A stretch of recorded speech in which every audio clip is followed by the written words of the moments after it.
নমস্কার বন্ধুরা, আজকে আমি আপনাদের সাথে শেয়ার করব ছোটবেলায় কারা কারা এই মদন ভাজা বা মদন কটকটি আপনারা খেতেন। আমরা কিন্তু ছোটবেলায় এই মদন ভাজা বা মদন কটকটি খুব খেতাম, খেতে কিন্তু দারুণ টেস্ট হতো। কিন্তু এখনকার বাচ্চা কাচ্চারা কিন্তু এটা খাওয়া ভুলেই গেছে প্রায়।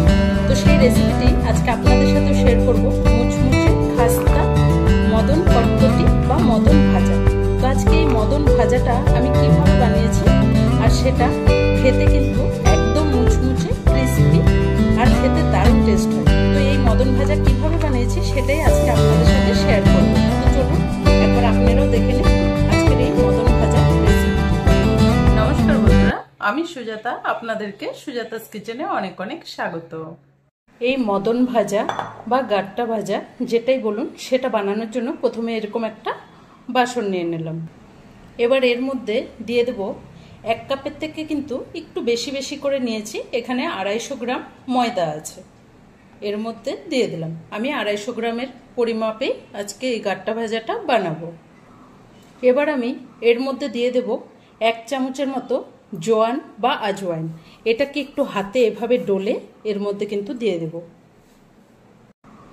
এবার এর মধ্যে দিয়ে দেব অল্প করে কালো জিরে, এই দুটো দিলে কিন্তু এই গাট্টা ভাজাটা কিন্তু খেতে দারুণ টেস্ট হবে। এবার এর মধ্যে দিয়ে দেব সামান্য অল্প করে নুন। এবার আমি এর মধ্যে দিয়ে দেব, যেহেতু এখানে আমি 250 ময়দা নিয়েছি, আমি এখানে চিনিকে গুঁড়ো করে নিয়েছি। এই চামচে 3 চামচ আমি এখানে চিনি গুঁড়ো দিয়ে দেব। মিষ্টিটা কিন্তু আপনারা আপনাদের পছন্দ মতো দেবেন, এটা একটু হালকা মিষ্টি হলে খেতে ভালো লাগবে। সামান্য অল্প করে বেকিং পাউডার দিচ্ছি, আপনারা কিন্তু বেকিং সোডা দেবেন না, অল্প করে বেকিং পাউডার দিতে হবে, তাহলে কিন্তু এই গাট্টা ভাজা বা মদন ভাজাটা ফুলবে।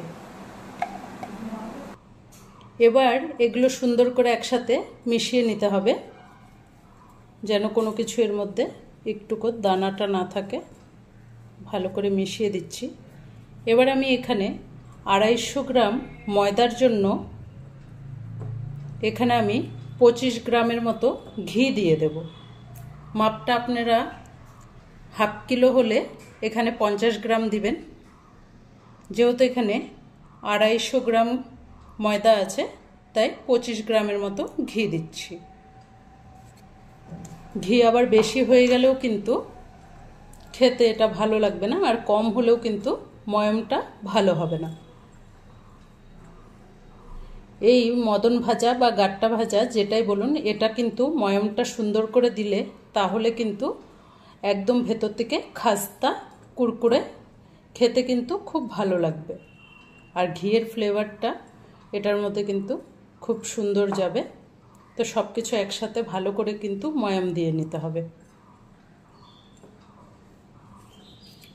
ভালো করে এভাবে একটু ডলে ডলে ময়মটা দিলে কিন্তু খুব সুন্দর খাস্তা হবে।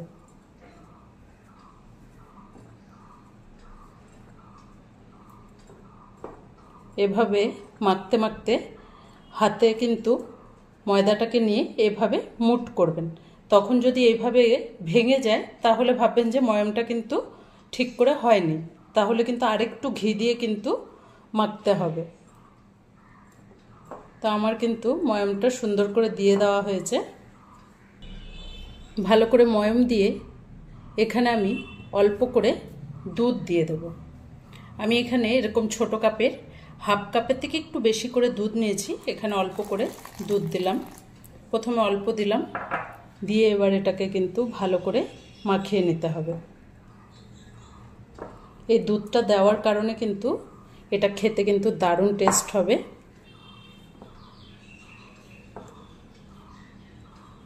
ডোটা কিন্তু একটু হালকা টাইট করেই মাখতে হবে। তো সুন্দর করে এটা মেখে নিই।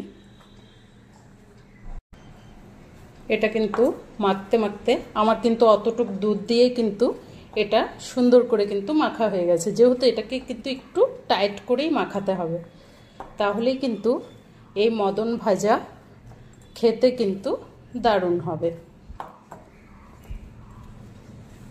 সুন্দর করে এবার মেখে নিয়েছি। এবার এটাকে বেশিক্ষণ রেস্টে রাখতে হবে না, যেহেতু কিন্তু আমি চিনির গুঁড়ো দিয়েছি, যারা চিনির গুঁড়ো দেবেন না তাদের কিন্তু আর একটু বেশি করে রেস্টে রেখে দিলেই ভাজাটা করলে তখন কিন্তু ভালো হবে। যেহেতু আমি এটা চিনির গুঁড়ো দিয়েছি, 5 মিনিটের মতো জাস্ট আটাটাকে একটু ঢেকে রেখে দেব। 5 মিনিট রেস্টে রেখে দিলাম। 5 মিনিট শুধু রেস্টে রেখেছিলাম। এবার কিন্তু এটার থেকে নিয়ে ভালো করে একটু মেখে নেব। 1 মিনিট ভালো করে এটাকে মাখতে হবে। সুন্দর করে এটাকে কিন্তু মেখে নিতে হবে।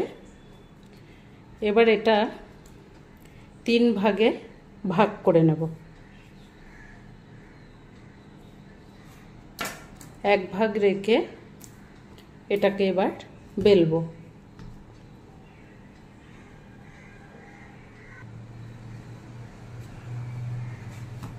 এটাকে কিন্তু বেলাটাও একটু মোটা করেই বেলে নিতে হবে।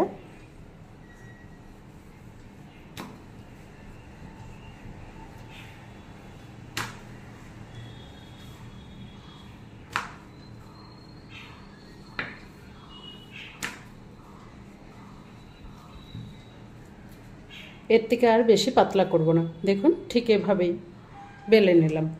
এবার আমি এটাকে স্কোয়ার শেপ দেওয়ার জন্য চারো সাইড দিয়ে এভাবে কেটে নেব।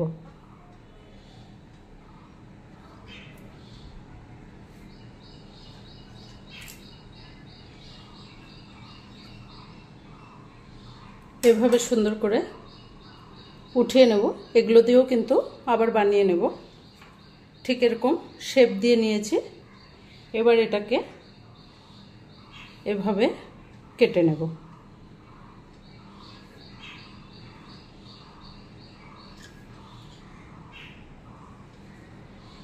ঠিক একটু ছোট ছোট করেই বানাবো।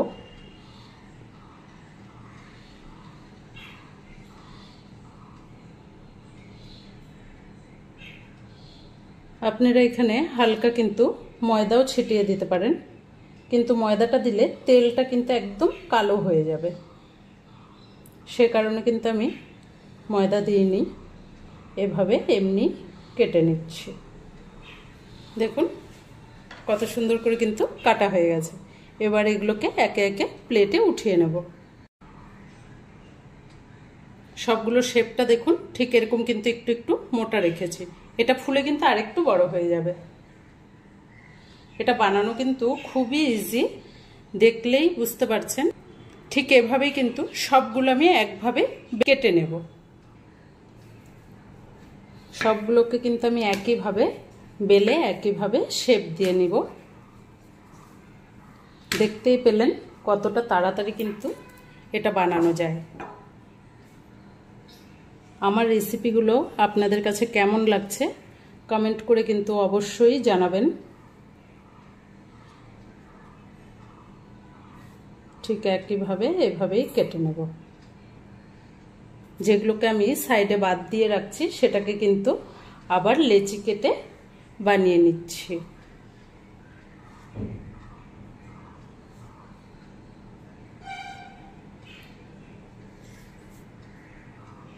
সব মদন ভাজাগুলো কিন্তু আমার কাটা হয়ে গেছে। এবার ভেজে নেব।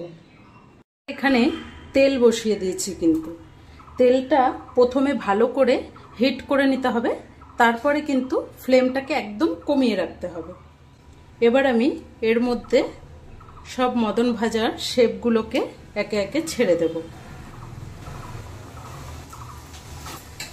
দেওয়ার সাথে সাথে কিন্তু খুব সুন্দরভাবে ফুলে উঠছে। দেখতেই পাচ্ছেন তেলের থেকে কিন্তু চট করে ছেড়ে আসছে। একসাথে সবগুলো দেব না, এগুলো কিন্তু এই মিডিয়াম ফ্লেমেই কিন্তু ভেজে নেব।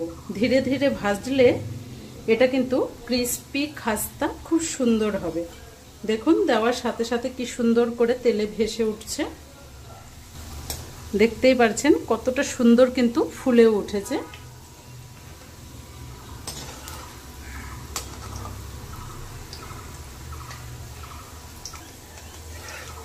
এগুলো যখন নিজেরা আপনারা ভাজবেন ঘরে এভাবেই, খুব খুশি হবে, নিজেদের মনেই খুশি লাগবে কিন্তু এগুলো ভাজতে ভাজতে, যে দেখুন ছোটোবেলার কথা কিন্তু সবারই মনে পড়ে যাবে, যে এগুলো কিন্তু আমরাও এক টাইমে কিনেই খেতাম।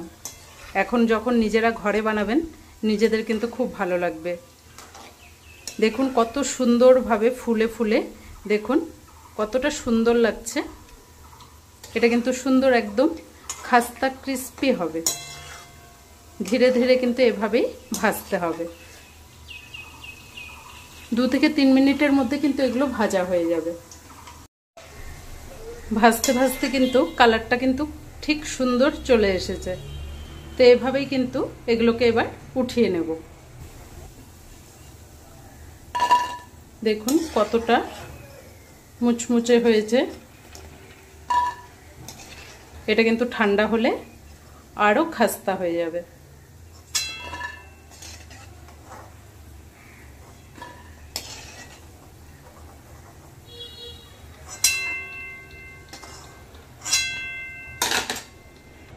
ঠিক একইভাবে কিন্তু বাদবাকিগুলোও ভেজে নেব। ভাজতেও কিন্তু দেখতেই পেলেন 2 থেকে 3 মিনিটই কিন্তু সময়ে ভাজা হয়ে যাবে। যদি পরিমাণ বেশি থাকে তাহলে আর একটু টাইম লাগবে।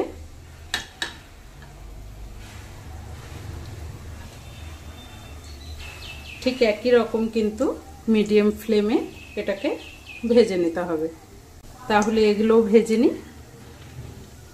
এবার দেখুন সবগুলো কিন্তু ভেজে নিয়েছি। আর একবার দেখুন, আওয়াজ শুনলেই বুঝতে পারছেন কতটা খাস্তা মুচমুচে হয়েছে। এবার আপনাদেরকে কিন্তু একটা ভেঙেও দেখাবো কতটা সুন্দর খাস্তা হয়েছে। এগুলো কিন্তু এখন প্রচণ্ড গরম আছে, এটা ঠান্ডা হলে কিন্তু আরও খাস্তা মুচমুচে হয়ে যাবে, আর খেতেও কিন্তু দারুণ টেস্ট হয়। এবার এগুলোর মধ্যে আপনাদেরকে একটা ভেঙেও দেখাচ্ছি যে জিনিসটা শুধু শক্ত হয়নি, কিন্তু এটা ক্রিস্পি হয়েছে। দেখুন একবার এভাবে যদি ভাঙছি কতটা সুন্দর মুচমুচে, খেতে কিন্তু দারুণ হবে। তো আজকে আমার এই মদন ভাজা বা মদন কটকটি রেসিপিটি আপনাদের কেমন লেগেছে কমেন্ট করে কিন্তু অবশ্যই জানাবেন। যদি ভালো লাগে চ্যানেলটাকে একটা লাইক দিয়ে অনেক অনেক শেয়ার করে দেবেন। ধন্যবাদ।